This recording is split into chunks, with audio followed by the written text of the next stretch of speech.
आज गुरुवार आहे तर सकाळ सकाळ गाय आली होती आमच्या इथे, तर त्यांना थोडंसं अन्नदानाचं काम करून घेतलं मी. आणि नंतर मग आम्ही स्वयंपाकाला लागलो. आज तर फक्त मसूरची डाळ बनवली नव्हती मी. आज मसूर डाळ तर काही फेमस झालेली आहे राव माझी. तर मी आज तुरीची डाळ बनवलेली होती. तर तूर डाळ सगळ्यात प्रथम मी धुवून घेतलेली आहे. मग त्याच्यामध्येच कांदा टाकला, टोमॅटो टाकलं, त्याच्यानंतर कसुरी मेथी, मिरच्या आणि मग त्याच्यामध्ये टाकलं होतं मी लसूण. तर लसूण काय मी काय फोडून बिडून घेतला नव्हता, तसंच टाकलं होतं. मग तेल तापवलं, तेलामध्ये टाकला कढीपत्ता, कढीपत्त्यानंतर टाकलं त्याच्यामध्ये मोहरी टाकली आणि मग त्याच्यानंतर टाकलं जिरं, चांगलं तडतडून दिलं. आणि मग त्याच्यानंतर ते जे मसाले सगळे मिक्स करून घेतलं होतं त्याच्यामध्ये धना जिरा पावडर आणि त्याच्यासोबत हळद घातली होती. तर हे काय मी एका हाताने व्हिडिओ शूट करत होती, कारण माझा ट्रायपॉडच भेटत नव्हता, कुठे ठेवलाय मला लक्षातच येत नव्हता.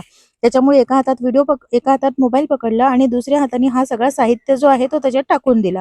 त्याच्यात टाकल्यानंतर आपल्या प्रमाणानुसार पाणी घ्यायचं आहे आपल्याला आणि मग मीठ टाकायचं आहे आणि कुकरचं झाकण लावून घ्यायचं आहे.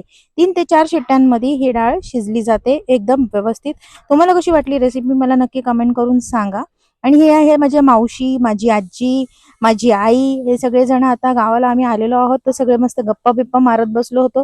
तर तुम्हाला कसा वाटला हा आज आमचा मिनी व्लॉग, तर नक्की मला कमेंट करून सांगा.